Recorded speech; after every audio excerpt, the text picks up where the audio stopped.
하나님은 예수를 위해서 우리가 살아가기를 원하십니다. 그래서 성경에서 하나님 아버지와 그의 아들 예수는 사복음서를 통해서 아들을 존중히 여기는 자, 또 아들을 사랑하는 자, 특별히 아들을 사랑하는 자는 하나님이 그 사람을 귀하게 여긴다라고 이렇게 말씀하고 있습니다.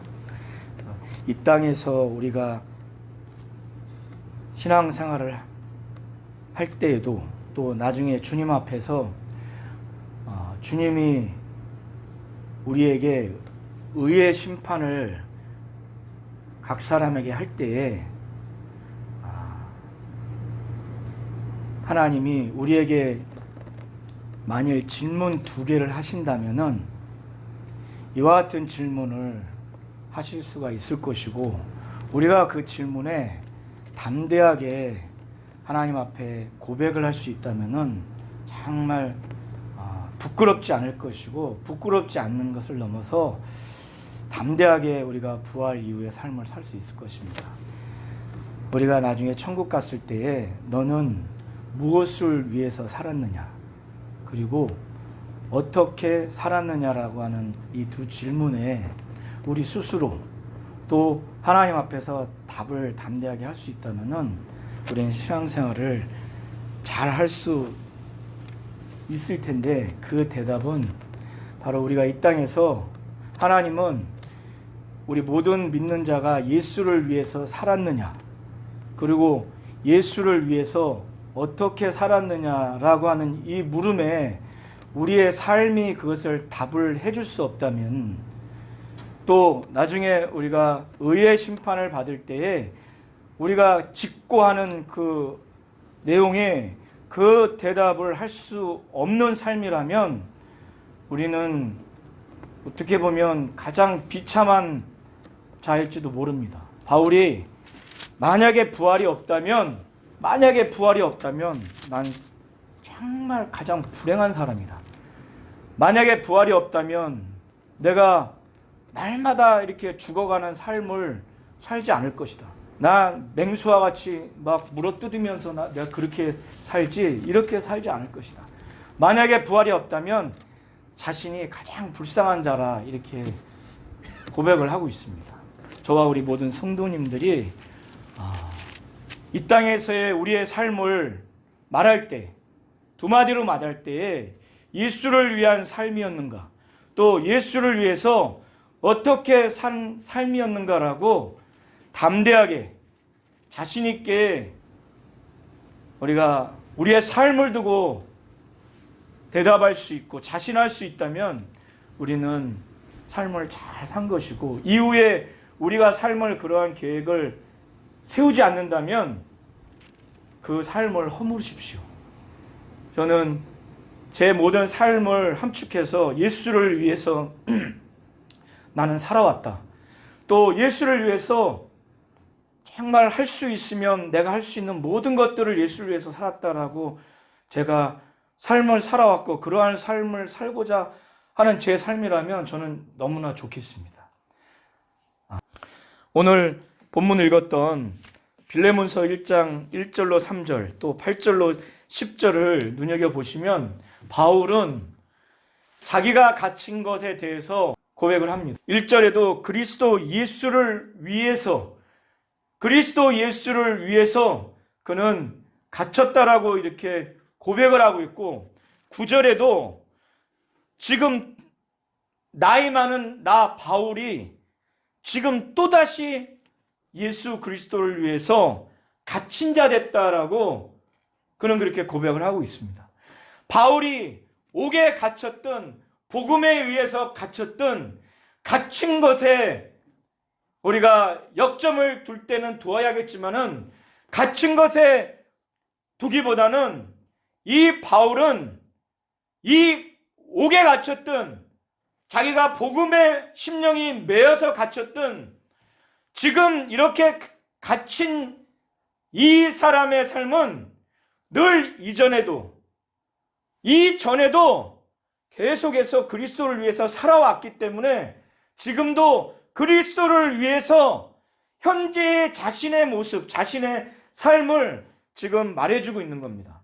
그리스도를 위해서 계속 살아오다가 지금 로마 감옥이든 에베소 감옥이든 그것이 중요한 것이 아니라 그리스도를 위해서 자기는 갇힌 삶을 살고 있는 자신에 대해서 고백을 하고 있는 겁니다.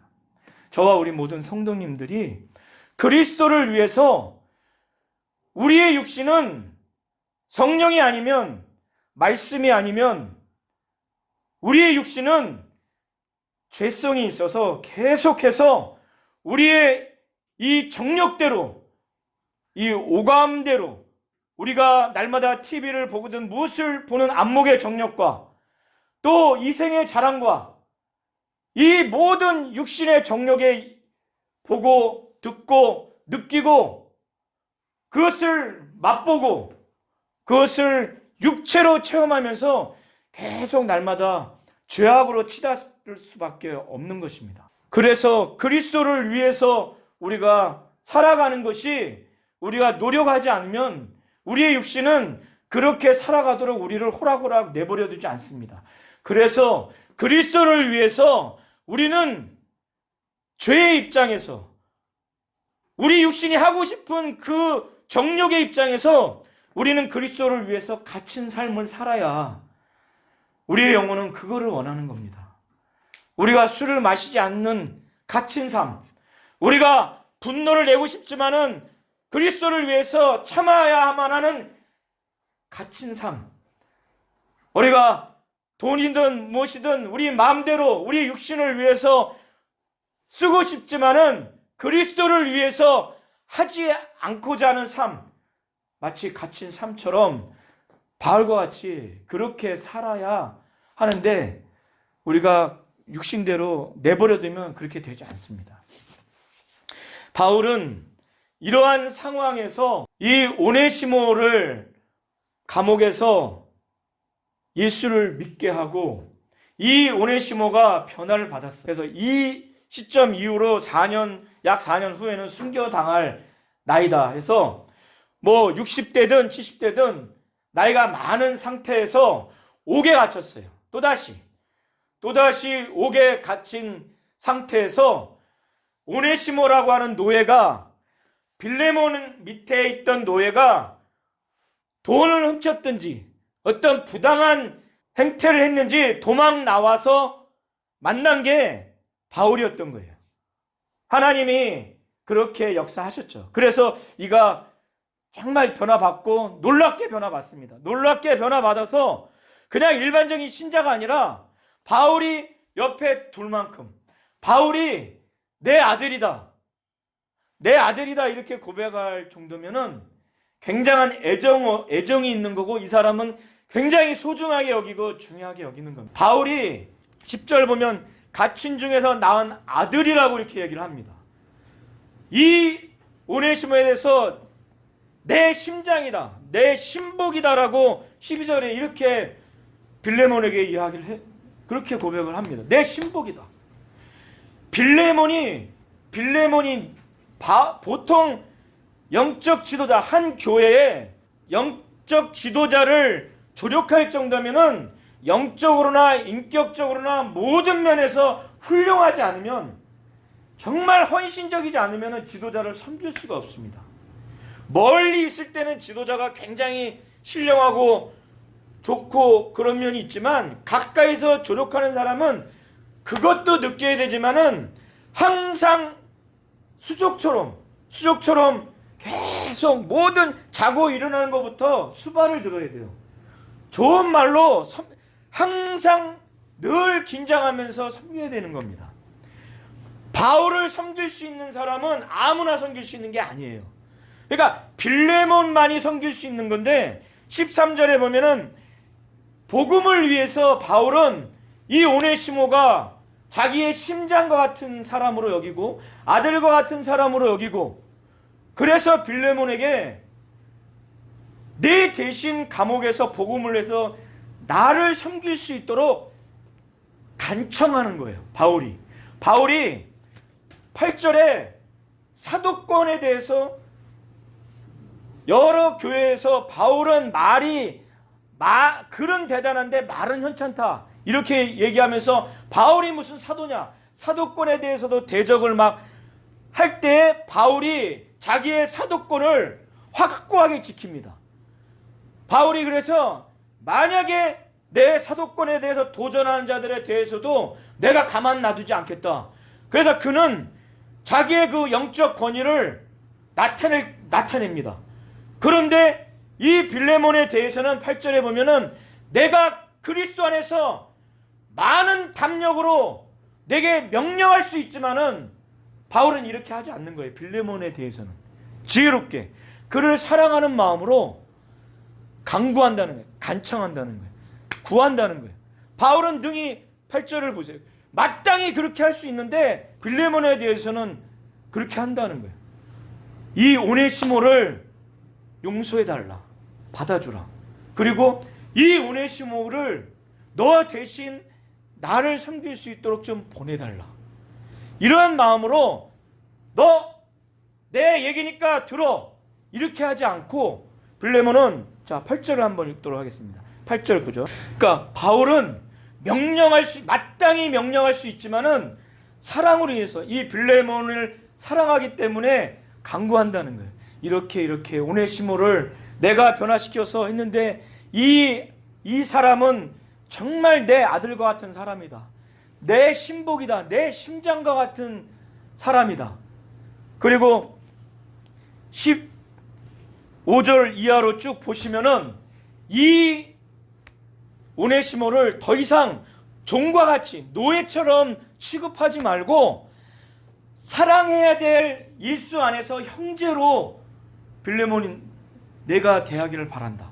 그리고 내가 나를 동무로 생각한다면 네가 나를 정말 귀하게 영접하듯이 오네시모를 그렇게 맞아주었으면 좋겠다. 이 서신서에 보면은 사도 바울이 영적으로 얼마나 귀하게 여기는지 성도들 중에서는 이 사도 바울을 마치 예수님처럼 그리스도를 대하듯이 대하는 사람도 있고 자기의 눈을 빼서 줄 정도로 주의 종을 그렇게 귀하게 여기는 사람들이 있어요. 빌레몬한테 이야기를 하는 거예요. 내가 나를 동무로 생각하고 내가 나를 영접하듯이 오네시모를 그렇게 나 대하듯이 영접을 해다오. 이렇게 한 영혼을 위해서 바울이 이렇게 서신서를 쓰면서까지 이렇게 오네시모를 해야만 할 만한 가치가 있나? 근데 바울은 그렇게 소중하게 여기는 거야. 내 아들이다. 내 몸 안에 있는 심장이 없으면 죽잖아요. 마치 오네시모는 내 심장과 같은 사람이다. 그러니까 너 노예로 대하지 말고 사랑을 네가 정말 사랑하는 형제를 대하듯이 대해라. 그리고 나를 영접하듯이 이를 대했으면 좋겠다. 더 나아가서 바울은 만약에 오네시모가 너에게 나와서 뛰쳐나올 때 뭔가 불법을 저지르고 돈을 훔쳐서 나왔으면 그러면 장부에 적어서 내가 회개하겠으니 내가 갚을 테니까 그를 용서하고 내가 갚겠다. 그런데 왜 바울이 이렇게 명령으로 하지 않고 사랑하는 마음으로 이렇게 했느냐? 이 빌레몬이 예수를 믿고 복음으로 변화받은 다음에도 그 수하에 노예가 많은 거예요. 굉장히 부유하죠.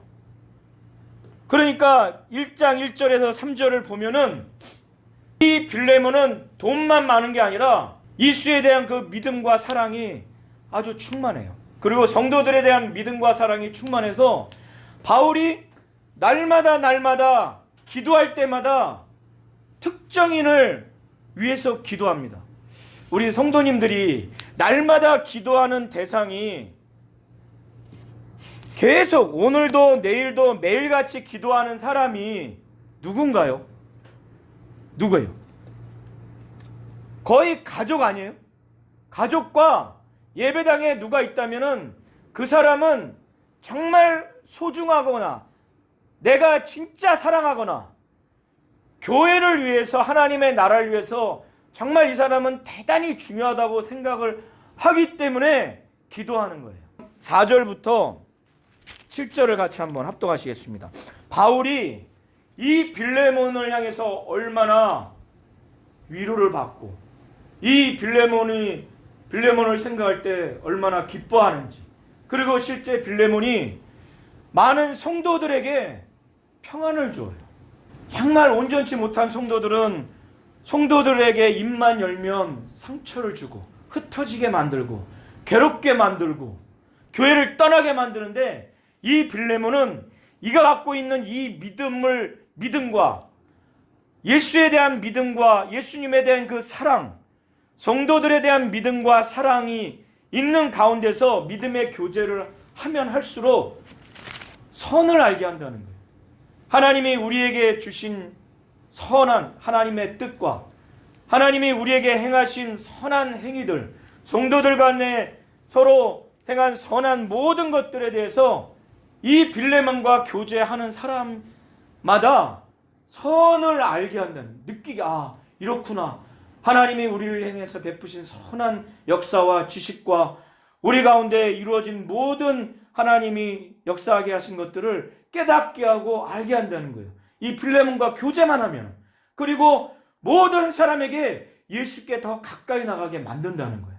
그러니까 바울은 감옥에 있으면서 빌레몬의 이 사랑으로 인해서 이가 자기가 나가지 않더라도 위로가 되는 거예요. 기쁨이 되는 겁니다.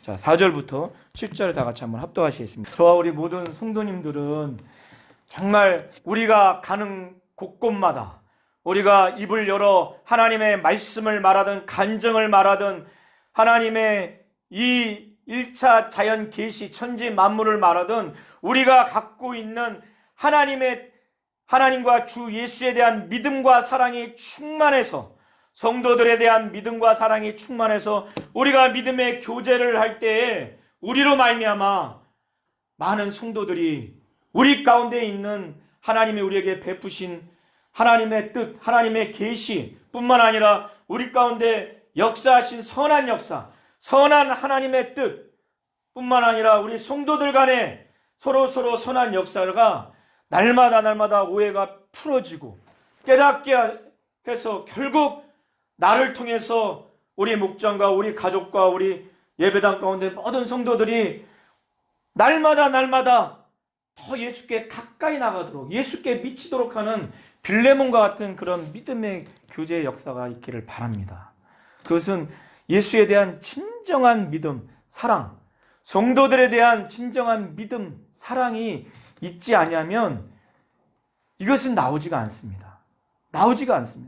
세상에 하다못해 맛있는 짜장면, 갈비, 청국장을 먹고 와도 양치질을 해도 풍길진데 우리가 예수에 대한 진정한 믿음과 사랑과 성도들에 대해서 불신을 갖고 비판하고 뭔가 음해하고 그런 마음이 아니라 내가 예수를 믿는 믿음과 사랑이 충만한 사람은 그것 때문에, 성령 받았기 때문에 그 하나만으로 성도들에 대한, 세상 사람은 믿지 못하지만은 성도들에 대해서는 믿으려고 하고 신뢰하려고 하는 마음이 있습니다. 교회 안에서 서로 불신을 갖고 하면은 어떻게 되겠어요? 자, 그래서 바울은 18절로 22절에 이와 같이 얘기를 합니다.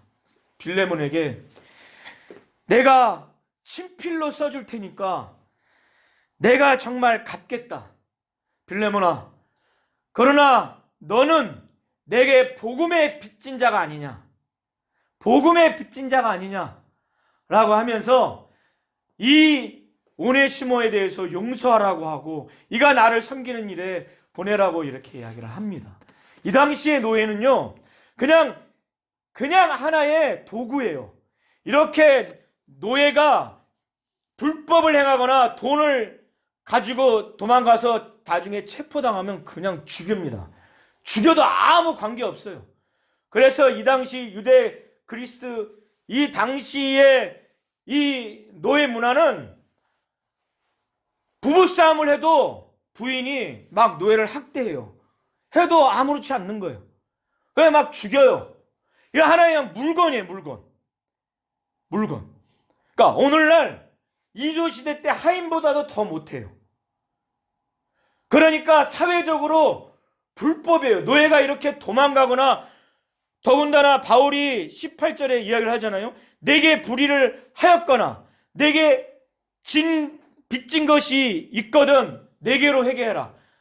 나한테 다뤄놔라. 내가 갚을 테니까. 내가 친필로 써줄 테니까 내가 갚겠다. 이 바울이 이렇게 얘기하지 않으면 오네시모는 예수 믿어서 담대한데 얼마나 떨리겠어요. 가면 바울이 쓴 서신을 주기도 전에 자기는 죽을 수도 있는데, 그러니까 당부 그러면서 바울은 빌레몬을 향해서 20절 21절에 이야기를 합니다. 나는 빌레몬아, 내가 내 말에 순종할 것이라고 나는 확신을 갖고 나는 썼고, 내가 말한 것보다 더 그 이상으로 순종할 거라고 나는 생각을 한다. 그러니까 바울은 빌레몬에게 강구하는 거예요. 사랑하는 마음으로 강구하는, 지혜롭게.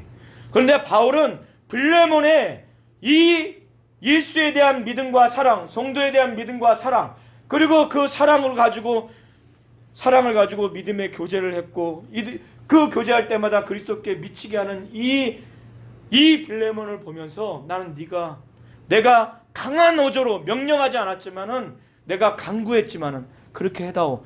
그러나 난 네가 순종할 걸 확신하고 내가 이 편지를 썼다.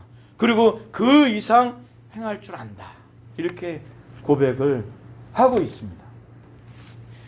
자, 바울이 그리스도를 위해서 살아왔기 때문에 한 영혼을 위해서 죽을 수도 있는 이 오네시모를 위해서 간청하기 위해서 이 빌레몬을 위해서 쓴 게 바로 이 빌레몬서입니다.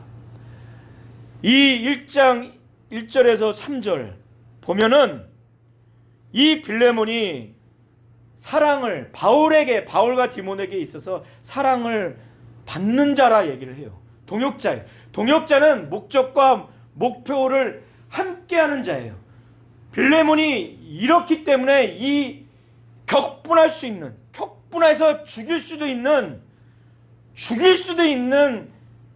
믿음이 없거나 믿음이 약하면 죽일 수도 있는 이 빌레몬 향해서 대단히 어려운 부탁을 하는 거예요. 이 아키포가 군사된 아키포라고 얘기를 합니다. 그리고 2절에 보면 내 집에 있는 교회의 편지. 그러니까 이 빌레몬과 이 아비아와 아키포는 학자들의 정설에 의하면 가족이라고 이렇게 해석을 해요. 뭐 가족이든 아니든 그게 중요한 게 아니라 가족이라고 치면 정설로 이 가족들은 바울이 주의 종이 대단히 어려운 이야기를 능히 할 만큼 이들은 그런 영적인 상태가 늘 돼 있던 사람이에요. 이 가족들은 늘 동역자였어요.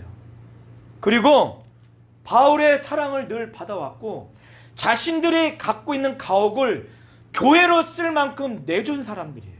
그러니까 바울이 이렇게 확신을 갖는 거예요. 죽을 수도 있는 사람을, 오네시모를 누구도 앞세운 것도 아니고 야곱처럼 누구를 앞세워 일진 이진도 있는 게 아니라 손수 자기 편지를 갖고 보낼 수 있다. 이거 죽을 수도 있는 건데 확신을 갖고 빌레몬은 그러지 않을 거야. 죽이지 않을 거야. 받아들일 거야. 노예가 아니라 노예로 여기지 않고 그냥 너 딴 데로 가. 이게 아니라 나 대듯이 해라. 사랑받는 자처럼 내 심장이다. 내 아들이다. 이거는 복장 터질 일이에요. 그러나 바울이 이렇게 확신을 한다는 겁니다.